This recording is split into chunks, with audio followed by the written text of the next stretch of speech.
Awesome. Well, we'll go in and get started. I do want to respect your time. Thank you for coming to our town hall for this session. Session is underway. It began on Wednesday at noon. The team and I have been in Richmond since Sunday, getting ready, and had meetings and things on Monday and Tuesday, but we did gavel in on Wednesday. So I wanted to take the opportunity for when I come home on the weekends to really engage with the constituents so that I'm keeping in touch so that you all know what's happening in Richmond. But I'm also going to talk about ways that you can follow along from home and how you can make an impact from home. And so today we're going to talk a little bit about me, just for those of you who may be in the new 95th and we haven't met yet. We'll talk about the district, some session tips, legislation that I'm proposing, and then a highlight of some other things that are happening. Talk about the next steps, like how does it become a law, and then questions and conversation. So I apologize if you came here for an intellectual debate. I am not trying to debate issues. I'm really trying to offer information about session and then hear from you. And then we can debate later, but I really wanted to have this as a baseline as we move forward in session. And then we have a few announcements. I do want to recognize Congressman Bobby Scott from the 3rd Congressional District. Thank you for coming. We have Mayor McKinley Price with the City of Newport News. And we also have Sheriff Gabe Morgan with the City of Newport News. And we have former City Councilwoman Maggie Cater from the City of Newport News. Former City Councilman Rob Coleman as well. Awesome, so I want to tell you a little bit about me. I represent the 95th District, which I was elected in 2015, began serving in 2016. At that time, it was a lot of Hampton and Newport News. And now the district is mostly in Newport News with 155 voters in Hampton. So I still do pay attention to both. I was born and raised in Newport News, and I'm the 4th generation in my family to have called Newport News home. So this is definitely home for me. I'm the secretary of the Virginia Legislative Black Caucus, and on Thursday, we found out our committee assignments, and so I am continuing to serve on health, welfare, and institutions, privileges and elections, general laws, and then added was public safety. So those are my 4 committees that I have coming up, and we'll talk about what that means, what some of the topics are that fall into those committees. So for the new 95th District, these are the precincts that are included. If it has a star to it, that means it was added or there was some sort of change. And if it has a number sign, that means I split it and share it with another district. And so most of the changes, let's see, it used to go all the way up to the Denby Community Center. Now the most northern part of the district is the Patrick Henry Mall area. And it used to be very little on the Ward Boulevard side, but now River Precinct is included. And then there were some areas where, like Oyster Point, I only served like the interstate to the Target area, but now that goes to work. So there were some changes. But if you see your precinct up here, then you are in the 95th District, unless you see that there's a number sign, and then we'll look up your address and then we can see which part of the district is yours. And if you don't know your precinct by its name, remind me at the end and I can give you a website where you can look up and find out the name, the voting location, and also to see if I'm your delegate or if there's someone else. So everybody's welcome today. But when we start having a conversation, I'm gonna ask you if you're a constituent, because I was elected to serve my constituents, even though I will accept input from everyone. I just prioritize information coming from constituents. So that is that. So like I said, we have started the 2020 session. It gaveled in at noon on Wednesday. And when I say session, that is the period of time at the beginning of the year where the General Assembly is in Richmond working on bills. And so that includes 100 delegates and 40 senators. So during session, all 140 of us who represent some part of the whole entire state come to Richmond in order to meet in our respective chambers to go through the legislative process. So if you imagine the map and then you chop it up 100 times, that's how you get the 100 districts for which I represent the 95th. So there are 8.3 million people based on the 2010 census. So if you split that up 100 ways, we each represent about 83,000 residents. If you do the same thing for 40 people, they represent about 207,500 people. So, 95th district, about 83,000 residents. We talked about the changes in the district. So, what I want to talk about before we get into actual legislation is to make sure that we all understand how this works and why sometimes I ask the questions that I ask. Because during this time, it is very hard to have a philosophical conversation about something that might not be happening this year, because I have 60 days to get things done. And so if it's not dealing with my committee or the House or the Senate, it's let's talk about that later in March. For now, let's focus on what's happening right ahead of me. I think the last count was more than 3,000 bills that will come before the House. So I have a lot of reading to do. That's why I'm really focused on what's happening there. So we'll go over how a bill becomes a law, how you all can track legislation from home, tips for communicating with legislators, making sure you understand the subcommittee and committee process, and then also talking a little bit about the budget. But before that, I want to tell you that every day our Jay Pearson, the parliamentarian, comes in and starts off with the second mace that is used in Virginia. So that's a really, really old piece that he wears gloves for, and he's the only one that can touch it. But he comes down, he announces that session is about to start and asks for all guests to leave the floor, and then we promptly every day gavel in at 12 noon, Monday through Friday, until we have adjourned, and we're scheduled to adjourn at the end of the first week of March. So this is the board where you can track and see if you're watching along from home. It looks a little different, but this is what it looks like in the actual room. So all 100 House of Delegates members are there, and when we're taking votes, we're taking attendance. We press our green or red button, and then that's what it looks like. So if you come up to visit, if you have a chance to come up to visit, you'll be able to see this exact thing. It looks a little different on the screen there. And then also on Wednesday, we elected the first woman in our 400-year history to become Speaker of the House of Delegates. And so that's a pretty awesome accomplishment. And that's Delegate Eileen Filler-Corn. So, unbeknownst to me, as I was walking from my office building toward the Capitol, there were some local channels that were there trying to get Hampton Roads members, I guess our temperature on how we thought session was going to be. I heard that it was on, I think my uncle said it was on Channel 3, so that was pretty cool, but we're there to make sure that we get our message back to you all, whether it's through the news or through our newsletters or whatever, but that was pretty cool. And then on the second day, I announced that, so last year during session, let me back up.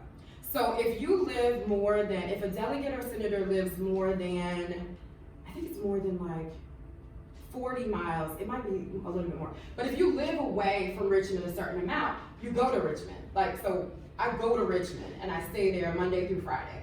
So a lot of the delegates and senators will stay in hotels, but they don't use the toiletries. So I was like, well, that's a waste.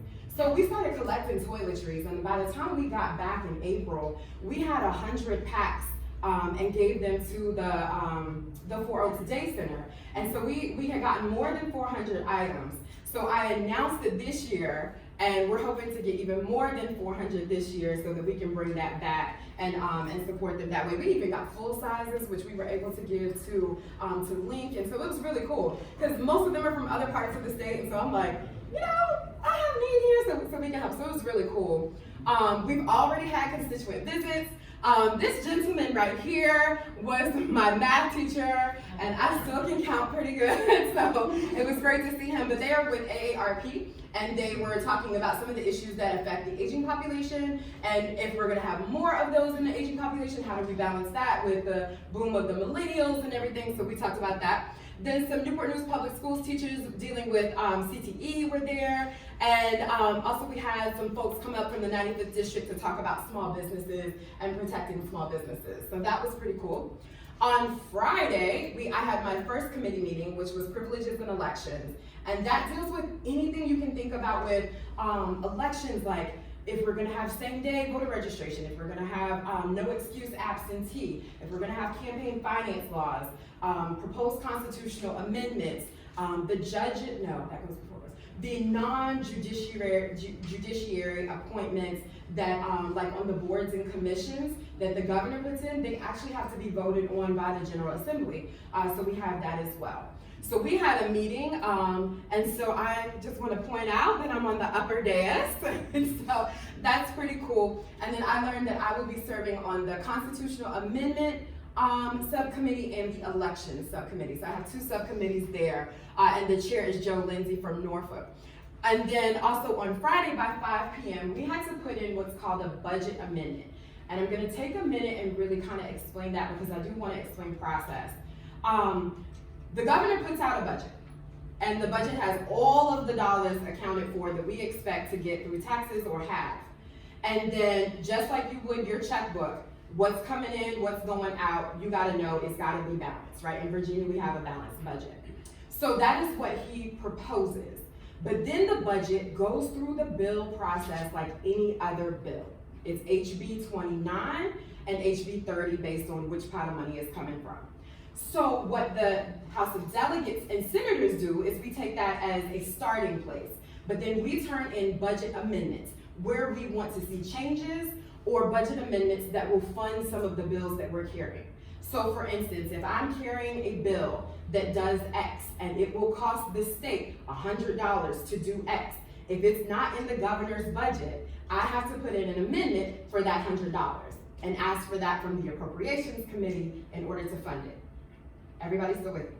Cool. Senate does the same thing. Then at the end, we get together, mash it all up, make sure we get one document, and then that's what comes later in April, and I'll talk about that process. So I put in quite a few budget amendments.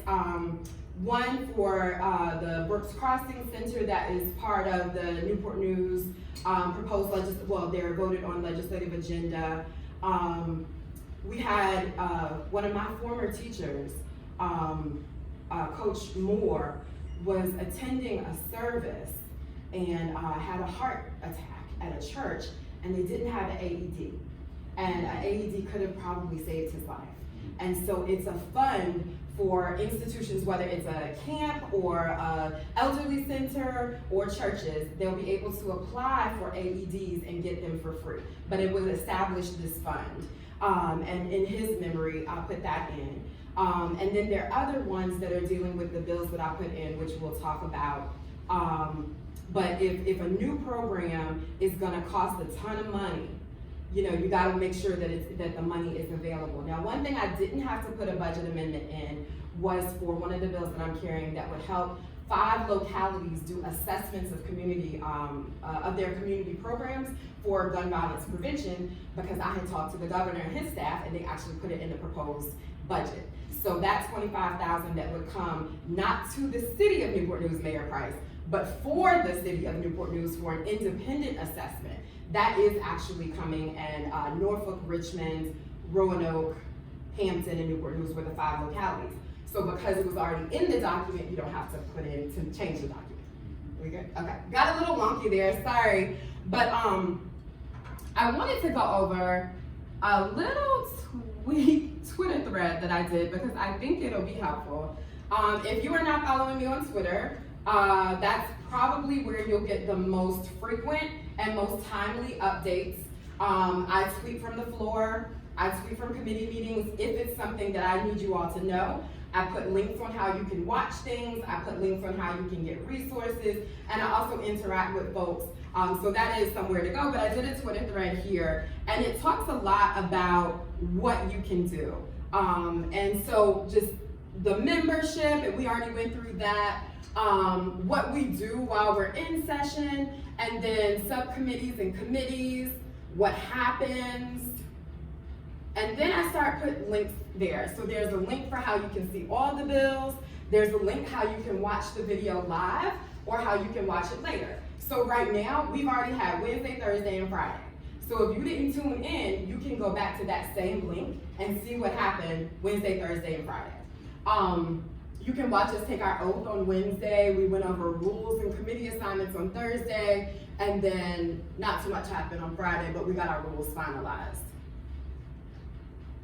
There's some tips that if you all plan to visit Richmond, there are some days that will be busier than others. So for MLK Day, I don't know if you guys have been following along, but they expect anywhere, I've seen estimates between 5,000 and 20,000 people, because that is when the gun rights activist groups are coming. So you need to know and be aware of that, because if you think that you're coming to talk about milk regulation, you may be surprised when you get there and there are 5,000 people. They're not there to talk about milk regulation. So maybe come the day after, but you want to come before they hear the bill in the committee. So then this is a thread that I did here that's talking about communicating with legislators. And so I want to talk about that because a lot of people don't often understand what it is that we're doing during the day. If you come visit us, your visits will probably be 15 minutes, and that's a generous estimate, especially if the member is even available. And if you call us, you will probably talk to our administrative assistant to leave a message because we're probably in committee.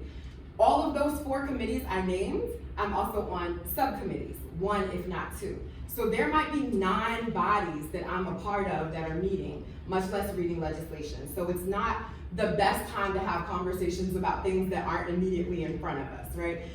If you want to mail us or email us, I list all of that information. And so yeah, you can call, you can come visit, you can, I even do video chats. There's several ways that you can get in touch with your legislator. But some of the things that we need to know. If you send me an email that says, I support education, I do too. But that's not really the best form of communicating with me.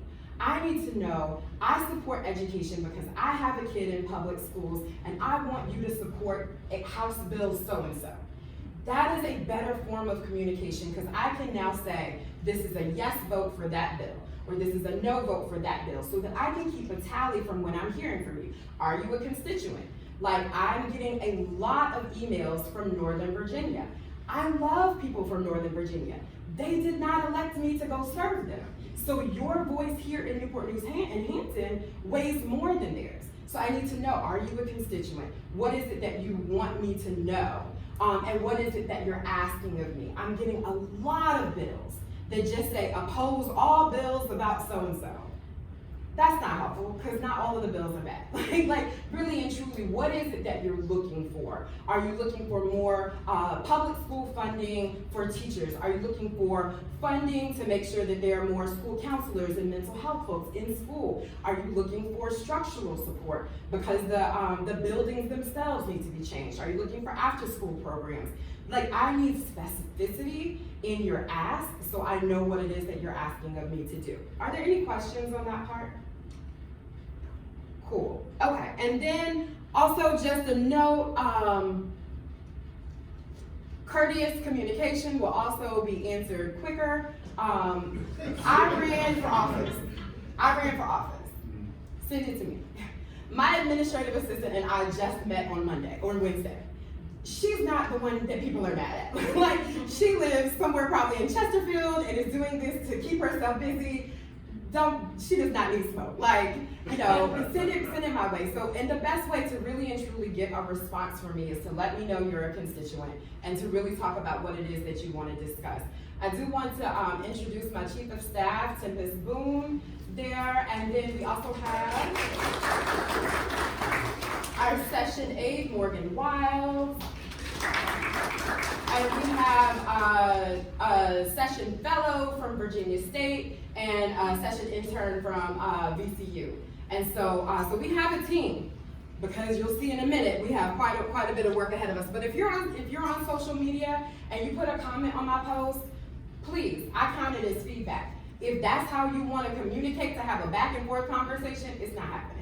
Like, email me so that we can either have a conversation, but I can't keep up with comments on Instagram, Twitter, Facebook. I need email where I can go back and say, there are 400 yeses, 500 nos, and everything like that. So during session, I don't have a lot of time to interact on social media as much as I do to post, and kind of keep it moving from there. So that Twitter feed is, there's a lot of information on that, and then it's also on my website under 2020 session tips. So, the legislation that is coming before us, I'm gonna go over a few of the bills that I'm carrying, and then Morgan's gonna talk about a few, and I'm sure you all have questions from there, but I do wanna directly after that go over the timeline, and then we'll open it up for questions. But I want you to know what the process is, so you'll see why I'm specifying what types of questions are most important now.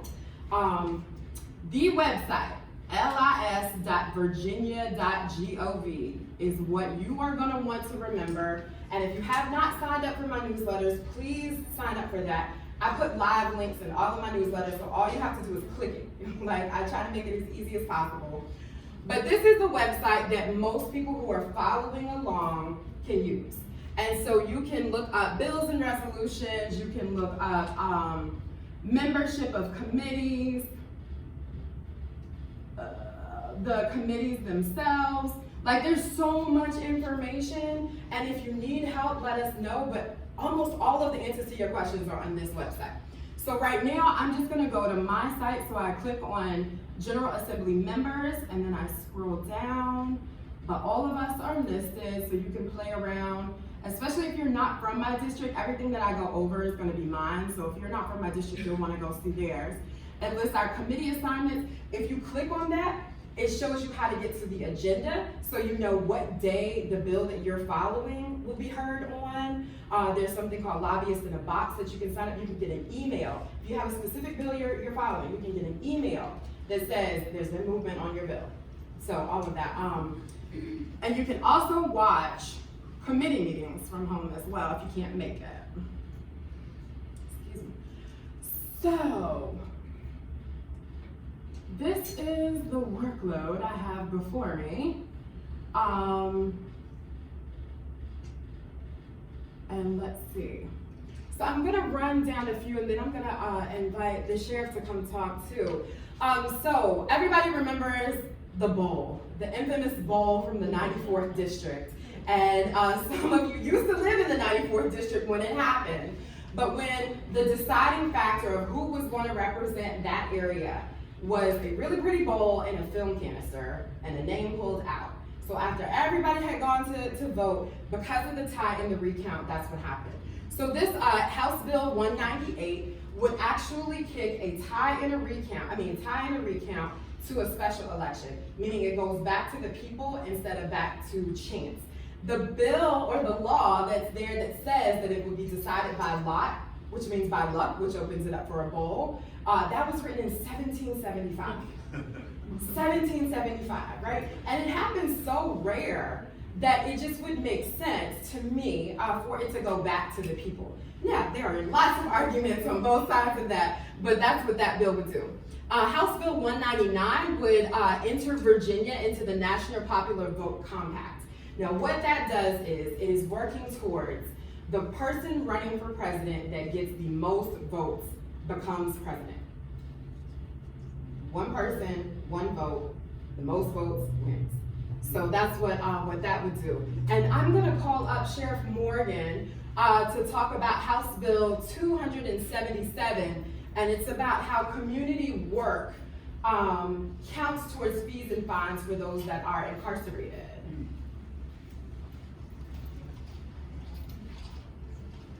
Good afternoon. I am excited to see so many people out here today because the more you're involved, the better the outcomes. And we're elected to serve you.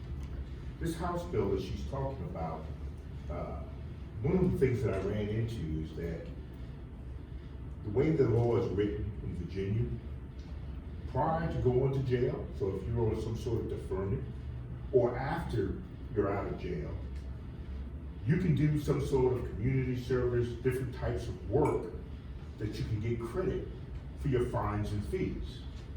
But if you're incarcerated, you can't get any credit. So in essence, they work and they get no credit for it. Now, we give them a deferment on their $1 a day fee for being in jail. We give them extra food. But at the end of the day, when you're talking about reentry, when you're talking about folks coming back, when they're saddled with fees and fines that they have to get reduced or paid off, it makes sense that if they're working, for example, we have folks that clean up the city. How many people have been to Newport News Park during the holidays to the light show? Yeah. Inmates do a lot of that work. How many of you been to some sort of festival or activity at City Center? 90% of the work behind the scenes are inmates doing. What we'd like to be able to do is give them a set amount for the work that they're doing behind the scenes to help reduce their fines. So we're not actually trading money, we're giving them credit so that we can reduce those fines, reduce those fees, so that they're better suited to reintegrate without that burden. The governor suspended or did away with the law that suspended driver's license because of the non-payment of fees. But previously, you couldn't even get a driver's license until you took care of those things. And around here, you know, without a driver's license, it's difficult to work. So when it's all said and done, I went to Delegate Price, explained to her, and she was happy to carry that bill. And I will tell you that it will make a difference. So we would just ask that, as she said, call her, send her an email, something, telling her you support it or you don't support it. But hopefully you will support that bill, because at the end of the day, it's helping our community and helping those folks that are coming back to our community. I'll entertain any questions relative to that bill. Thank you. Thank you, thank you. So what I did was, yes, thank you, Sheriff. So what I did was I pulled up the bill, and I want to show you what the difference is. So you see the regular font, just regular type? That is what the Virginia Code says right now. Regular font is current law, okay? So then you go and you see what's stricken out. What has a line through it? That's what we're trying to remove. And then what's in italics, that's what we're trying to insert. So regular font, current code.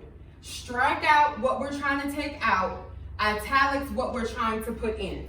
So currently it says community service work before or after imprisonment. What I'm trying to change it to is community service work before, during, or after imprisonment.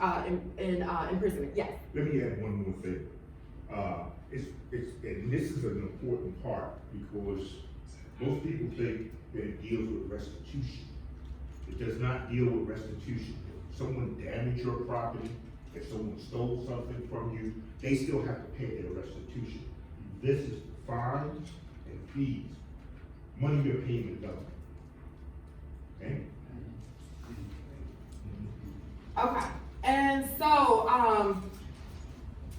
HB 336 would establish the process for investigations, for a better process for investigations if you have a complaint of wage theft. And then House Bill 337 basically says, right now, current law, if you make a complaint against someone for stealing your wages, you can legally be fired. So they're either stealing your wages or you get fired. That's not right.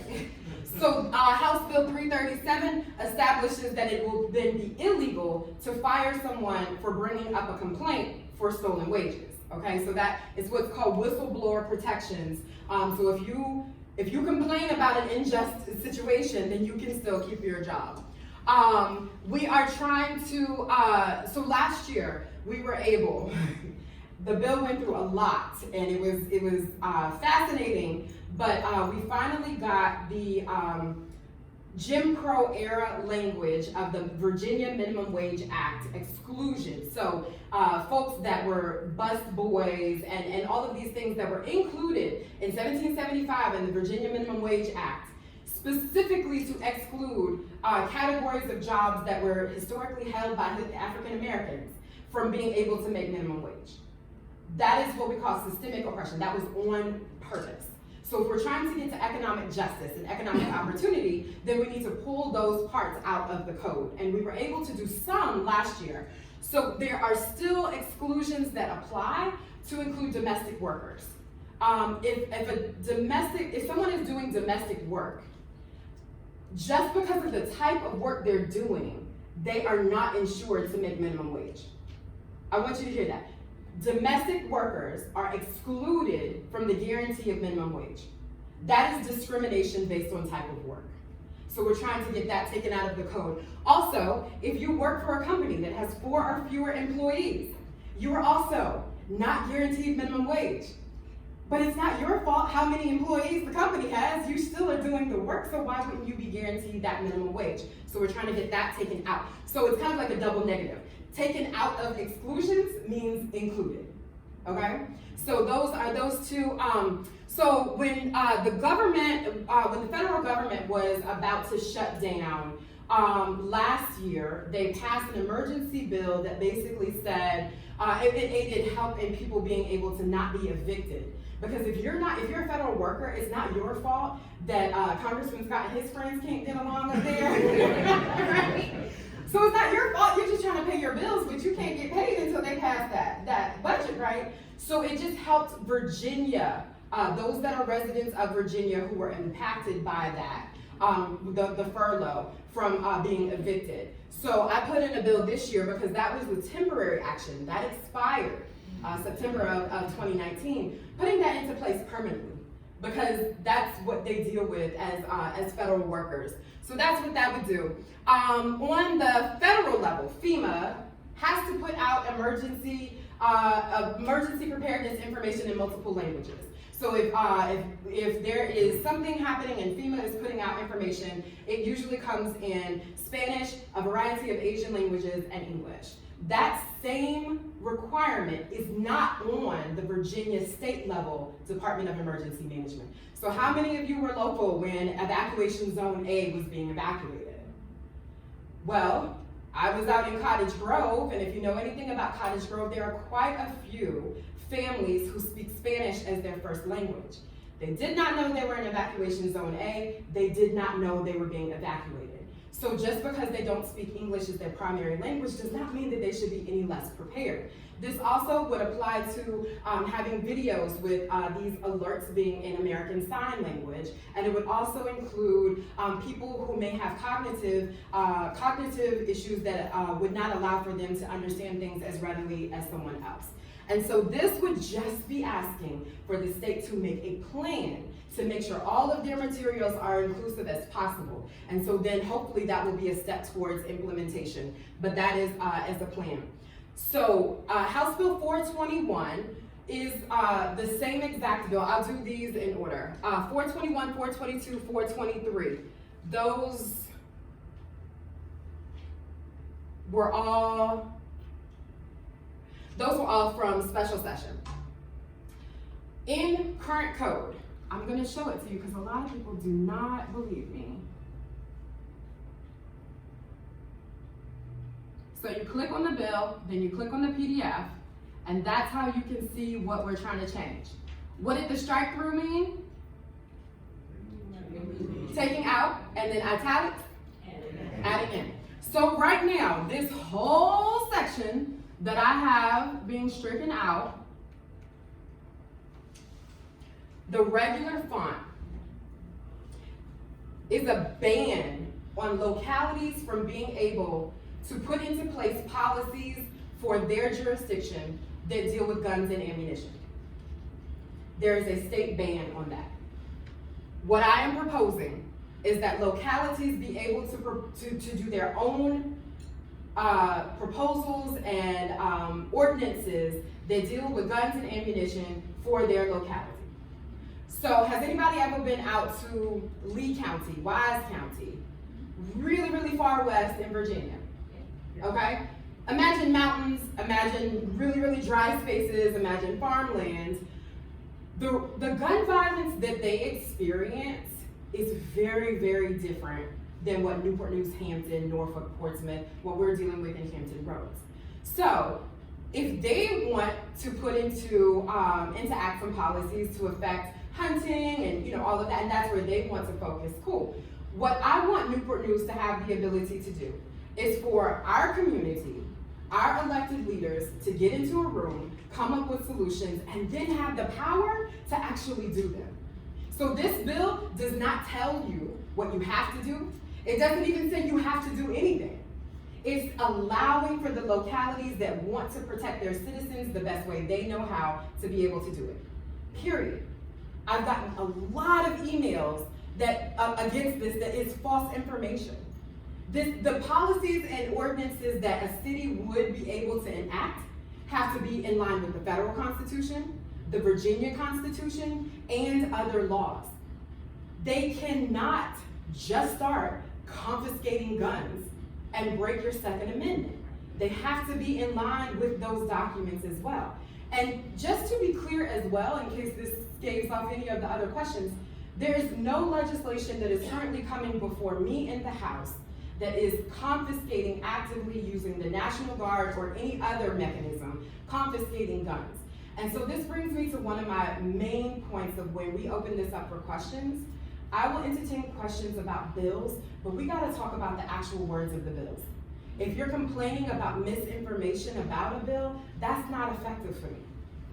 That's really not effective for me. So that's why I wanna pull up the bill, so we see, this is what I'm trying to do. I will answer any questions about what I'm trying to do, but a lot of it I think is fueling a fear or a false sense of what is being proposed. And so I want to keep track on what is actually being proposed.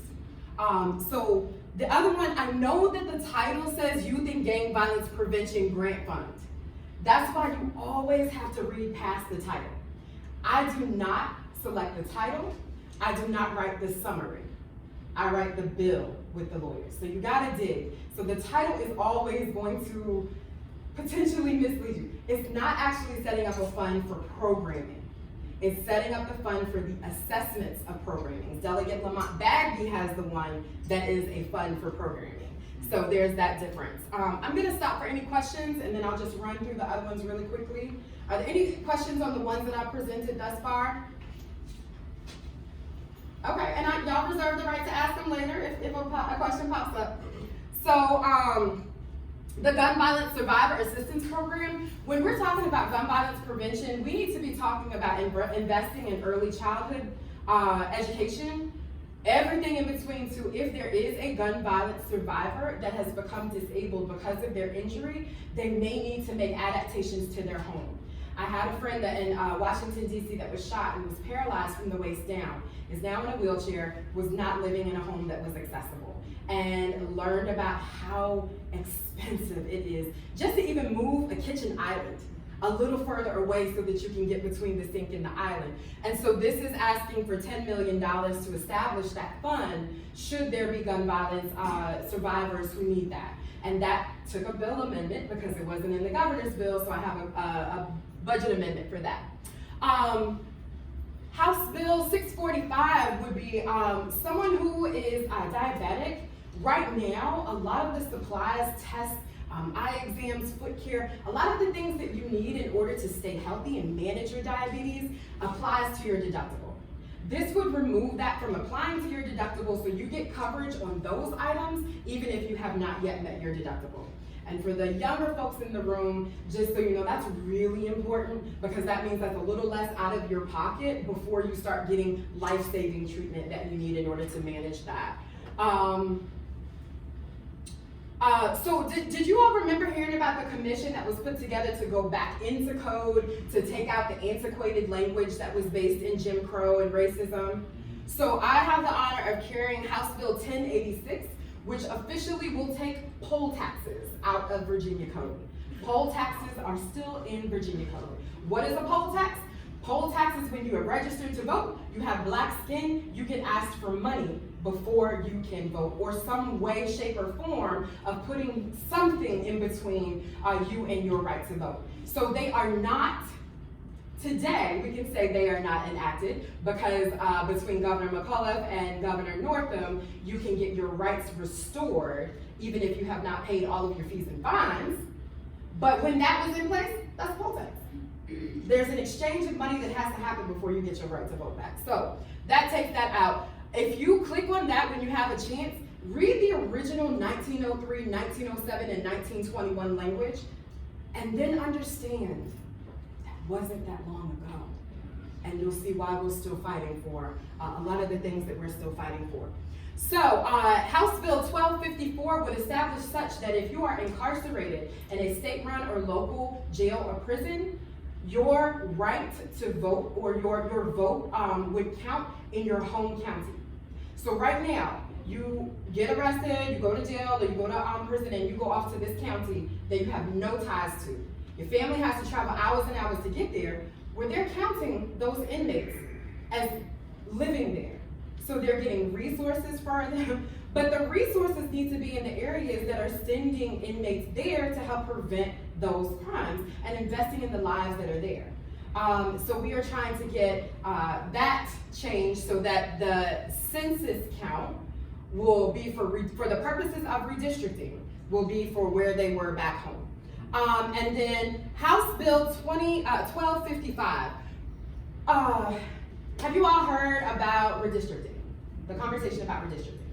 So I'm not even gonna get into a lot of the weeds here because I don't want y'all to be mad at me. But if you wanna talk about it afterwards, we can talk. But basically, this bill would govern how we draw those lines. Remember I said there were 100 districts and 40 districts for Senate, then there are also congressional districts. Right now, legislators go to a closed door room and we draw those lines. That's what it's like right now. So this 1255 would put into place, you can't do this, you can't do this, you can't do this. So no matter who is drawing the lines, you can't do racial gerrymandering. You can't do gerrymandering for the purposes of political advantage. It doesn't matter where an incumbent lives. That shouldn't matter. It should be where the people live. And so that the focus on redistricting really goes to the voter and not protecting the elected. Okay? And then 1256 would be an advisory commission that does all of that with no legislators at the table, producing a map to which the legislators would then vote on. So it's not the proposed constitutional amendment, this is a legislative fix. And we can get into, I'm sure that there might be some questions about why I am a hard no on the proposed constitutional amendment for redistricting, and this is my answer to what we should do in place of that. And then House Bill 1445 is what's called the Reproductive Health Equity Act, which makes sure that anyone who needs reproductive services can get the help and care that they need, to include ovarian cancer and cervical cancer screenings and mammograms. And then, so nobody could tell me within all of the smart people how much gun violence costs the Commonwealth. I want a number. Why do you think I want a number?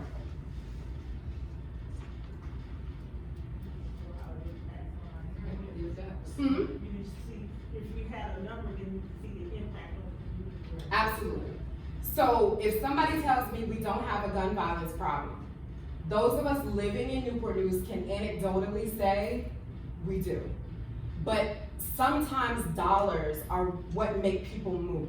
So if I can show that there is a financial impact that gun violence has on the state, then maybe some of those people that don't live in the areas that deal with it in the same ways that we do will start to care, because that's still their dollars. And unfortunately, that's what you have to get to in some of these conversations in order to move people. So when they're talking about regulating milking cows, I kind of glaze over because I'm pretty sure there are no cows in the 95th district. But when they start saying, well, what we're doing over here, we're sending that milk to the 95th district, I'm listening, right? Because now I know my constituents are being impacted. So that's why I want to show what the impact is. And then we're trying to establish July as Maternal Health Awareness Month. Right now, Black women are up to 25 times more likely to die between being pregnant, delivering babies, and within 1 year of that birth. We want to find out why. We're putting money towards that. The executive branch and the legislative branch are doing that. But we want to talk about the health of it too, so that anyone that wants to have a baby in Virginia has the resources that they need in order to have a healthy baby in Virginia, and so that we can cut down the maternal mortality and infant mortality. So I'm gonna stop there for more questions. That is the load that I'm carrying. I don't often choose the easy way of doing things. And in addition to those 4 committees that I said that I would be working on, this is what my team and I will be proposing. So wherever these bills get sent, I then have to go and introduce it in front of those committees. So when I say that I probably won't be on the other line when you call my office, it's not because I'm sitting back eating chocolates. It's because I'm fighting for this. I'm talking to legislators. I'm bringing your voices to Richmond and going to all of those meetings. And if you ever can get up there, I promise you, once you see it, you'll be like, oh, she wasn't lying. They are busy. But this is what will keep you busy during the day. So are there any questions? Yes, Maddie. Last day to drop a bill, and how many, are there limits on the number of bills each member can submit? Yes. So prior to, a lot of us have been working on some of this legislation since July. We could start dropping bills or introducing bills in July. Up through last Friday, up through 10 a.m. on Wednesday is when we had to put in all of the bills that we had worked on prior to. Then up to last Friday, we had an additional 5 that we could work with the lawyers in order to get ready. And then we have until the 17th to introduce those bills. So when you go to LIS Home, and you go to bills and resolutions, and then you can go to all, you can look at all of the bills that have been put forth, and keep going, because I told y'all it's thousands. All of them will be in by January 17th. The majority of them are in there. Did you have a question? Yes, so HB is House Bill, what's HJ? Sure, thank you. So HB is House Bill, SB is Senate Bill, HJ is House Joint Resolution, which means it started in the House but also includes the Senate. It does have to pass through both. HR is House Resolution, meaning it started and stayed within the House. SR, Senate, stayed in the Senate. SJ, it started in the Senate but includes the House. Thank you.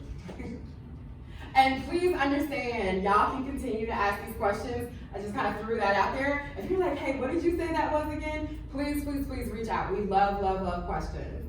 Yes, you said the last date to submit will be January 17th. January 17th, so. When would the next date be? July what?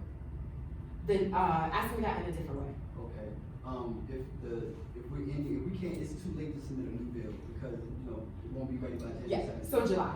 So Yeah, July. so but I don't know, let me back up. To actually submit it sometime in July, once they've closed out from the 2020 session and have a new ability for us to drop 2021 bills. I don't have a date for that, it'll be later. But to start talking about bills so that you can start doing the research to get to the best version of a bill can start the day after session. Well, probably gonna take a few days off. It can start the day we come back into the office, but around that 2nd or 3rd week of March. Okay, and I'll talk a little bit more about the timeline too, but that's my legislation, okay? Morgan is gonna talk about a few bills that other people are carrying, and then we can see if you have any questions about some bills that you may have come to ask questions about. And then, well, while she's doing that, let me get back to this so you can at least see while they are talking, you can see this. So this is the timeline. So we are right here at the committee work. I'm dealing with House J's and House bills. So when we have conversations right now, I'm gonna ask that we limit them to House bills. I can't do a thing about a Senate bill until crossover. That's when everything that passed the House goes to the Senate, and everything that passes the Senate comes to the House. So then you would be calling me about Senate bill so-and-so versus House bill. It might not get to me. I don't have 5 minutes to talk about something that I don't know that's gonna get to me when I have 3,000 things getting to me, right? And so when you look at those committees, and if it's coming to health, welfare, and institutions, I read every bill. I also read a little slow, so like my time is consumed. So when we come to crossover, we're gonna have another town hall, and then we can talk about Senate bills. But for now, a lot of the things that we'll be talking about are House bills. And this is Morgan, everyone. Hey, Morgan. Can everyone hear me okay? I know I'm not an unnecessarily loud speaker. Be louder. Be louder. Be louder. Okay. Is this a better tone? Okay, perfect. I've heard Delegate Price mention it quite a bit this last week. Our intern, Miss Sydney, and I were asked to look at some bills that we would like for Delegate Price to just consider reviewing. You know, she's got a full plate herself. So these are some of the, or at least 5 that Miss Sydney and I picked that we thought would be the best to come across Delegate Price's desk. And she has mentioned a lot. This is House Bill 119, the definition of milk. This is being introduced by Delegate Knight, Barry Knight. This would make it illegal to label products as milks if it does not come from an animal. So your coconut milks, your plant-based milks, all of that would would not be allowed for sales or distribution, and that impacts the community members with lactose sensitivities or lactose intolerance, or individuals who have the dietary preference, who choose vegan lifestyles. House Bill 182, introduced by Delegate Mark Levine, is the General Assembly's streaming and recording of all meetings. This would provide live streams and recordings of all of the meetings on the floor, committee, and subcommittees to all constituents, making hearings and meetings much more accessible to the public. Like Delegate Price said, if you're not within 40 miles, you travel to Richmond. That excludes a lot of constituents who cannot come to all meetings. I believe the House is recorded and streamed, as well as the committees, but these subcommittees are not. So there's a lot of conversation that's left out, and I believe the subcommittees is where the constituents have the most say. So that would be a crucial thing to pass so that everyone could be in the know of that. House Bill 108, introduced by Delegate Joe Lindsay, regards legal holidays. This would amend the House bill by removing Lee Jackson Day in place of making Election Day a national holiday here in Virginia, making Election Day much more accessible throughout the Commonwealth. Some people miss out on Election Day. They're not able to get out of work. They don't have the appropriate excuse for getting an absentee ballot. And realistically, we know how important elections are, so Election Day should be a national holiday. The last 2 are regarding education. House Bill 40 would allow public schools to create and maintain a mental health break space within the public school buildings. Public schools would work alongside the Department of Behavioral Health to allow for these private safe spaces for children experiencing mental health crises, and would also allow teachers to be better prepared for assisting students during these incidents. This is being introduced by Delegate Samira. And then finally, House Bill 233 is being introduced by Delegate Martha Mugler. This would make sure that teachers are compensated at or above the national average, and would amend the bill so that educators would be compensated at a competitive rate in order to attract and keep highly qualified teachers here in Virginia. And I have a statistic if you all will bear with me.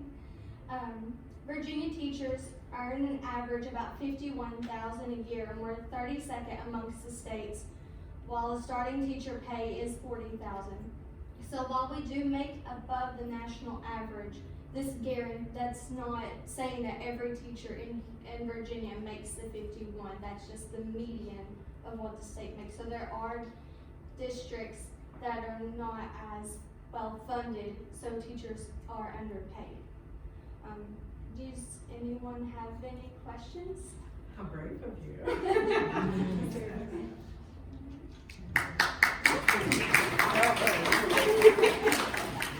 So again, those are House bills that we'll be considering, and they will go to their respective committees.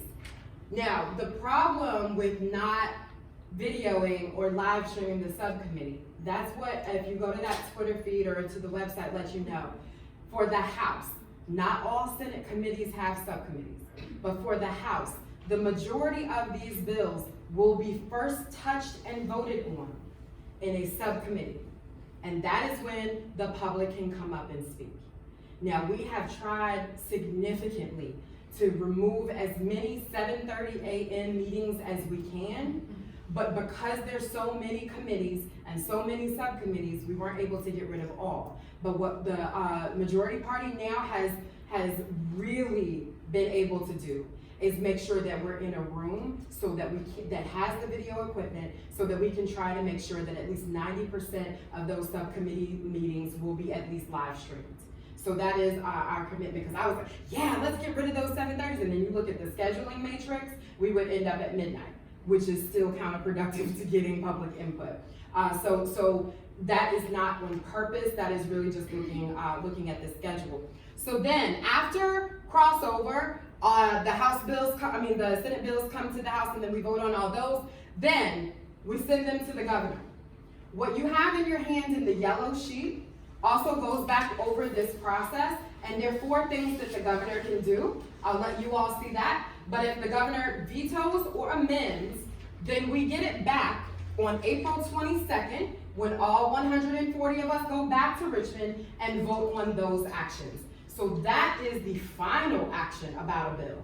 So if it did not pass the House or did not pass the Senate, it does not move forward. If it got sent to the governor and the governor changes anything or proposes any changes, we go back in April. Then most of those things that pass all of those processes become law July 1st, unless they had an emergency clause, which put them in a little bit sooner. So when you all come to me with these great ideas, understand, I'm asking for your help through this whole process, right? It has to work through all of that.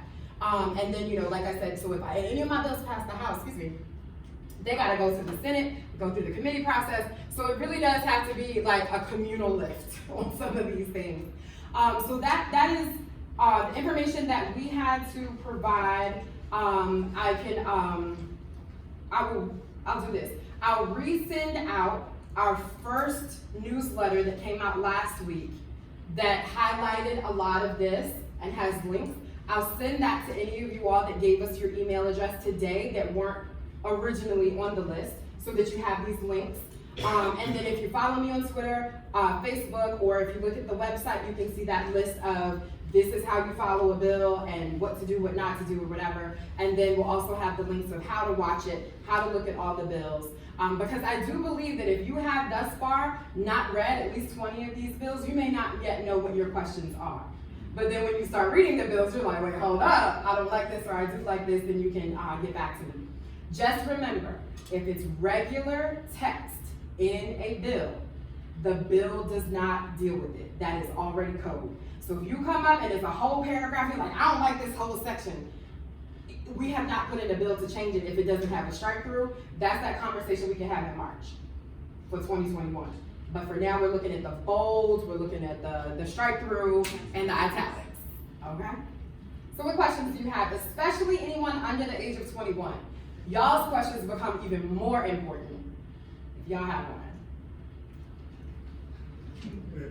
Hint, hint. Hint, hint.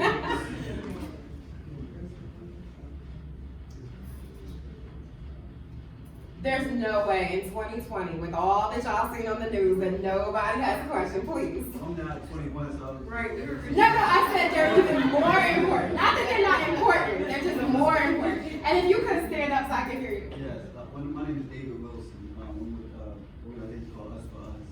On December the 14th, on December the 13th, there was a missing handicapped, disabled man by the name of Andre Brady. His mother, who happens to be here, Mrs. Sonia Brady, she called the police to report him missing, and she was told, among other things, that they don't start searches for adults for 24 to 48 hours. I'm just a person from the community, but I organized a search team, and we went to the community and we found Andre Brady ourselves. He was deceased, unfortunately, and stepped into the crawl space of a house. What led us to finding him were tracks on the side of a house on a rainy day. With common sense knowledge, it tells us that if we had waited 24 to 48 hours, those tracks from his wheelchair would have been washed away. And we don't have the knowledge of when he would have been found or how soon he would have been found. What we want to try to work with you, Mr. Price, on is trying to get a bill put into place. So we want to call the Andre Alert, to where handicapped people, disabled people, and people with mental illnesses don't have to wait 24 to 48 hours upon becoming, reported missing. And we, as an organization, are willing to work with you every step of the way and help fight with you to make this possible in any way we can. First, let me say I'm very sorry for your loss, and I commit to absolutely working on this. My only caveat is those deadlines that I missed for this year. There's one thing that I'm gonna check before I say publicly as an option. Let me research one thing to see if it's possible for this year. But if not, come March, when we come back to the office after session, we will start getting to this. Delegate Jay Jones from Norfolk was the one that worked with the Ashanti Alert and was able to then work with Senator Warner, maybe, and actually got it impacted on the federal level. So I think that there would be a lot of people in our community, but also across the Commonwealth and across the nation that would want to be a part of this conversation. So I don't think that we would be working alone on it. So let me check one thing before we just assume that it's next year. And then if not, in March, we'll set a date and meet and get to work on it for next year. Thank you so much.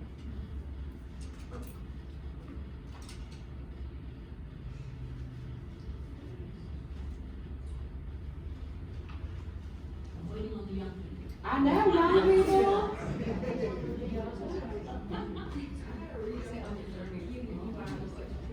I said I will have to read up on the bill about the mental health professionals before I have you. So stand up for me one sec.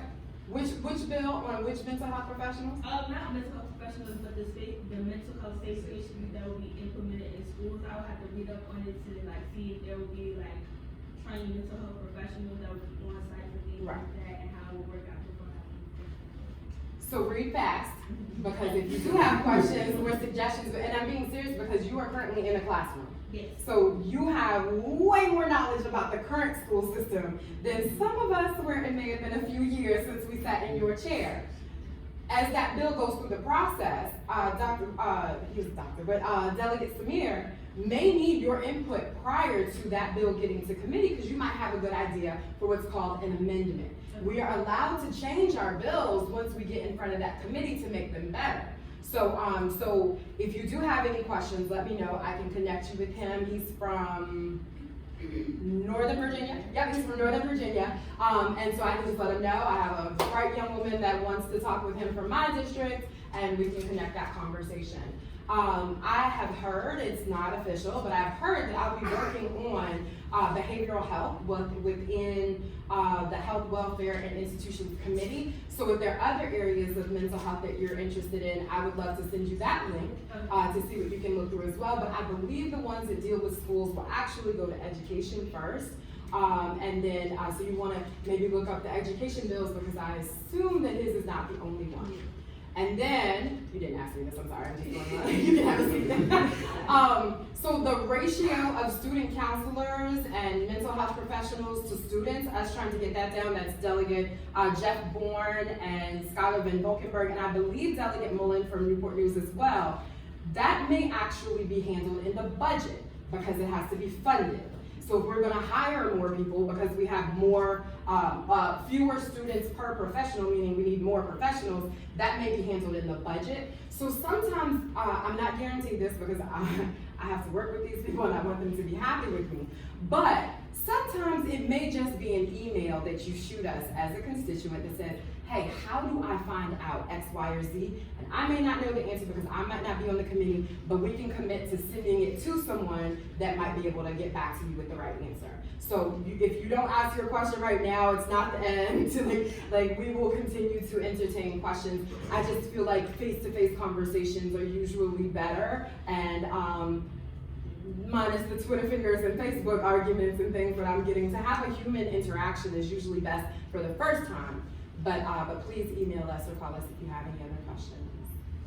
Yes. Delegate Price, it might be helpful, I think, for your audience to understand how the economic impact on a particular piece of legislation, not anything you talked about in particular today, but how a perfectly good, logical piece of legislation cannot or does not move forward Yeah. because of that and the requirement around that. So let's go back to when I said that I had to put in these budget amendments. So say for instance, that gun violence survivors assistance fund, I said was 10 million. I had to put in a piece of paper, in the budget says, I need y'all to help me find 10 million, right? So I could get that bill out of a committee that says that's an excellent idea, we should stand by our survivors, and we should fund it. That bill, because it has an economic impact, then goes to the Appropriations Committee who finalizes the budget. They could say, great idea as well, but we don't have 10 million, the bill dies. So there are lots of ins and outs to this little process, but thank you for bringing that up, yes. Can you stand up? I'm sorry, thank you. So basically, you're saying that if you put that budget in and it's 10 million, they will say, you know, we got 10 million, but we have 5. It's completely kill the bill. Now, I can work behind the scenes and ask, but typically that's how it is. So I'll say yes, but sometimes miracles happen in the conference process when the Senate and House get together and talk about things. Sometimes some things can work out, but I don't have that power. Great. I want to say thank you for inviting us out, first of all. That was like a history class for me. You know what I'm saying? In government, so I really appreciate that. But you mentioned earlier about you needing numbers, raw numbers on the impact that guns have in the community and stuff like that. Are you asking that for us, or are you asking for like DOC or like the DOJ?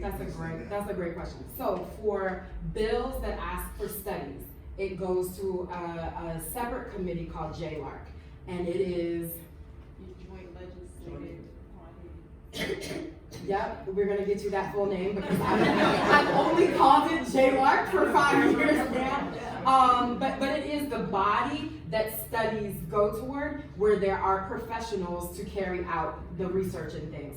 The wording of my bill for that, it includes the psychological, physical, just social, and everything that you can think of on a human being, because I don't want to just hear medical bills, because we know that is not the only thing that gun violence impacts. I'm trying to measure trauma, and there's generational trauma here in Newport News, and I want it to be measured, and not only just measured so we can say, look at this big number, but then have a target for funding so that we can get to the healing and prevention.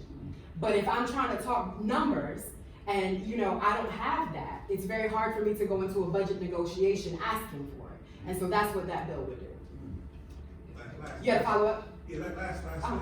Yeah. Last thing, when it comes down to these committees that actually doing the research and stuff like that, how many of us is involved in it? You know what I'm saying? Us as in The people Yeah, that, the people. That's like actually- regular Yeah, citizens, that's right? actually- Okay. That's actually either the victims or the victors in gun violence situations. Like, So I know a lot that- of times they go out to communities and they ask random people Yeah. that have nothing to do with any type of gun violence about Yeah. questions, and they get answers and they throw it in a book and then give it to you and it's not real. Yeah. You know, versus. So again, the wording of mine was very specific. And I asked for numbers for the impact on all of those things that I just listed for all ages and all residents. So it doesn't even say citizens, it says residents. So I don't care about your status. And it would include the incarcerated, it would include everyone. So because of the legislative process, that is the body that I have, but there are also advocates and institutions and other resources that are connected to communities that we can use in order to ask more input. That's not gonna be satisfactory to you, okay? But what could work, this 25,000 that is in the budget now for Newport News, Hampton, Portsmouth, all of them, so it's 125,000. That is a community assessment. And that measures how the programs are doing. Are the programs doing what they were intended to do? What are we investing? What should we be investing? And that is, I think, more to the conversation that you would want on a local level. And a major part of that is community input.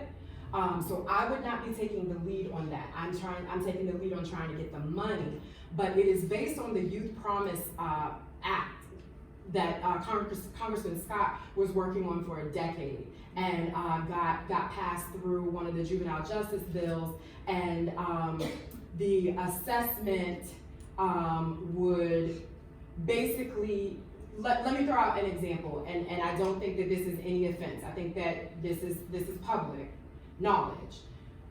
Parks and Rec has great opportunities for you to get involved. Sometimes the youth that need them don't know about them. So then you end up with a perfectly good program that goes unutilized with perfectly good kids with nothing to do.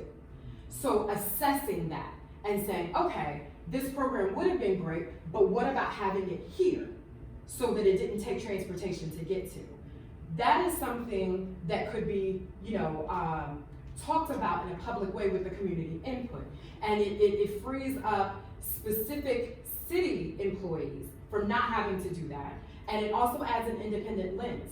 So the mayor is supportive of this. So the mayor doesn't want to be in there doing this program assessment. The mayor wants to read the program assessment. We've already talked, trust me. So I would not be putting this in if it was not vetted well by the communities that need it, right? And so what it brings is a fresh eye. So this might be a graduate student from CNU or a graduate student from Georgetown, but it might be a professional program assessor, but it's a third party that has no vested interest other than wanting to do a good assessment, and then being able to see, okay, well, I see where we put 100,000 here, but maybe that 100,000 should have gone here. The other thing that I'm hopeful, it is not in the legislation, but once this gets passed, the next part would be on implementation. What I would discuss is, how do we get organizations that cannot afford full-time grant writers to be able to compete equally with those that do? And here's the caveat. We need, these are tax dollars. Who pays taxes? You do. Everybody, right? Me too, because she pays it for you. Everybody pays taxes. So let me be very clear. That does not mean laxing the restrictions that are needed to be proved in order to get hard-earned taxpayer dollars. Because as a government official, it is my duty to use those taxpayer dollars wisely.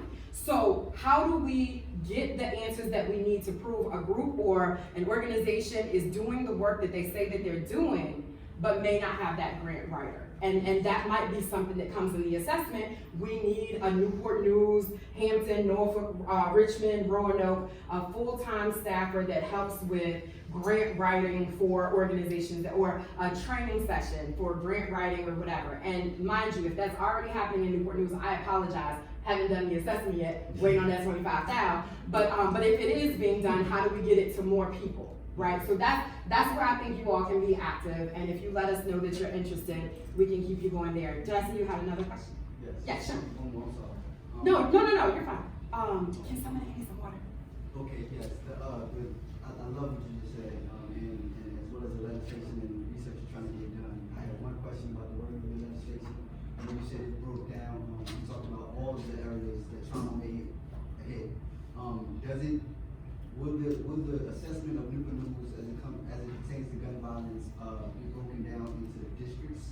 of Newport News, because let's say it's doing a study of Newport News, Mhm. and then they go somewhere it's like Killing Creek.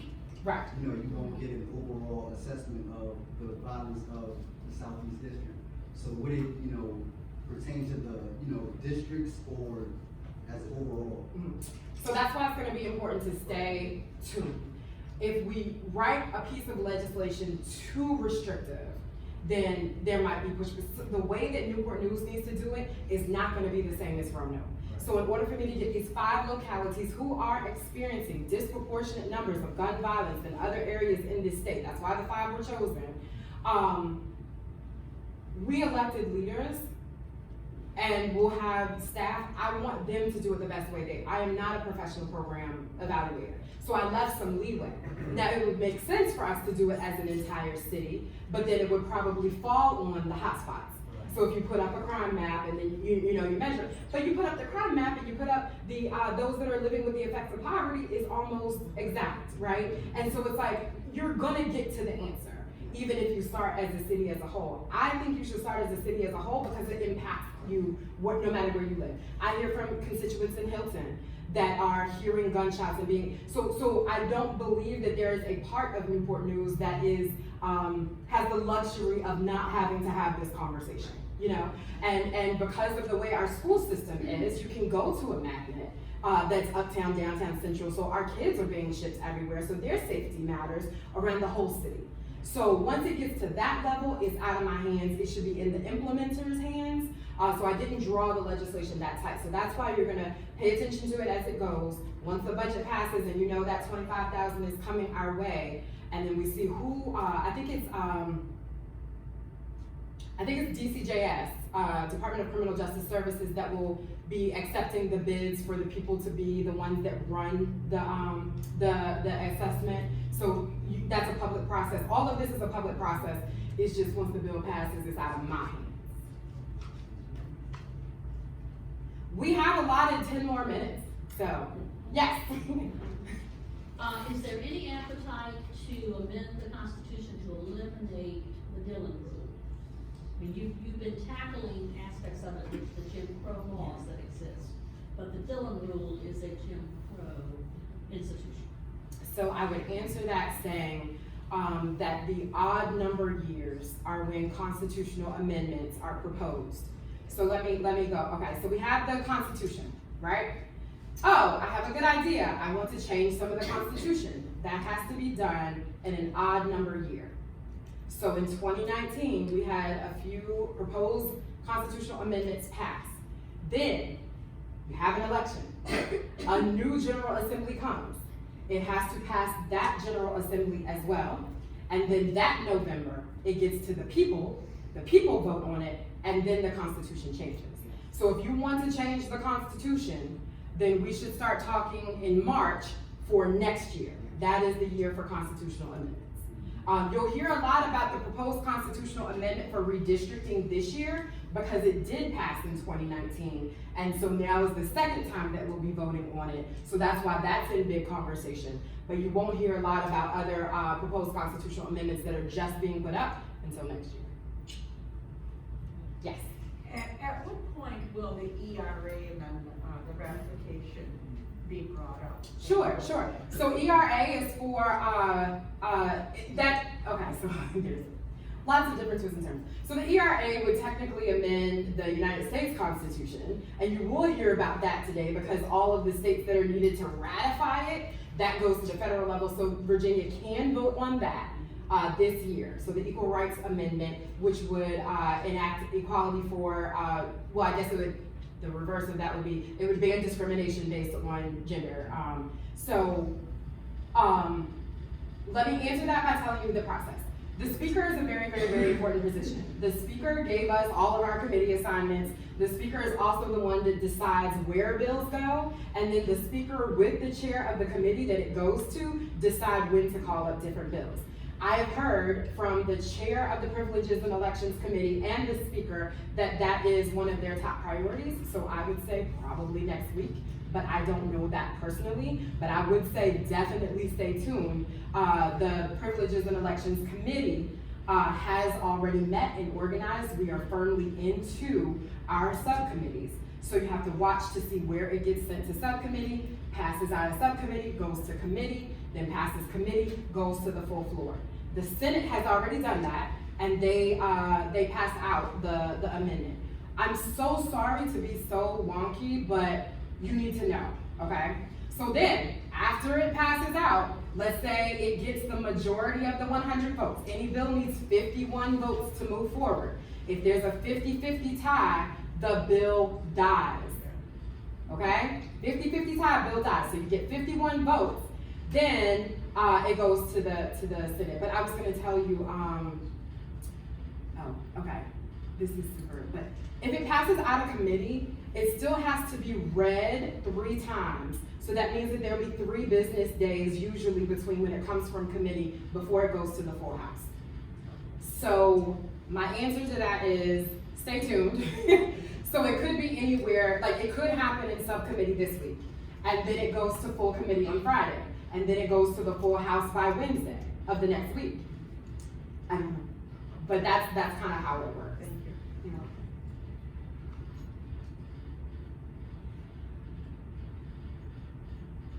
Are there any questions from this side of the room? I have to hear from the people that are not legally of age to vote, because you did not even have a say in the election that got me here. So I really want to know from you all. But I also will say, in case there's some questions that you want to ask me directly. Yes. My burning question, having recently moved here, is having moved into an apartment complex and seeing that there's absolutely no information on bulletin boards, etc., about civic offices. Is there any sort of process in place? I mean, how does one get involved with putting that information on? So apartment complexes are usually governed by either the owner or the organization, whether it's a HOA or whatever. So I don't know about how you post information at your actual apartment complex, but that's my job. So I should probably click on over to here. Oh wait, we have a food drive. Mayor Price and the sheriff and I are doing a food drive on MLK Day. So please, if you can, and if you can't donate food, and Congressman Scott, if you can't donate food, you can definitely go and volunteer. You can give online, or if you need food, you can contact the food bank on how to start getting that food on the 21st. And this is my contact information, so I did want to put that out there. But that's my job. That's what I see as my job. If you can't get the answers that you need to something about government, then your government officials should be able to give you the answers. So you can start with your school board members. You can start with your city council representatives. You can start with the mayor's office. You can start with, then it's me, if you're in my district, then it's either Senator Locke or Senator Mason, depending upon what Senate district you're in. Then it's your congressional representatives. It's your United States Senator. So it typically depends on what you're looking for. If you're looking for how to get involved with a Newport News board or commission, Phyllis, who works in Mayor Price's office, can definitely give you information on that. If you're looking to serve on a board in Richmond, for a board or commission for a topic in Richmond, contact me. And if you have, questions about Congressman Scott's office, his chief of staff, Gigi Giselle Russell is here, and you can ask her or him questions on that. So it typically depends on if it's a local, state, or federal issue. And sometimes the citizen doesn't know, so just call me and we can tell you, and we'll get you in touch with the right person. But I don't know that there is any one place to go get all of this information, but I definitely see that as your representative's job to bring government to you. Thank you very much. You're welcome. All right, I'm gonna go on and close, and thank you all so much for coming, but I haven't asked. So I've already said that we're gonna have one of these at crossover so that I can talk about the Senate bills, right?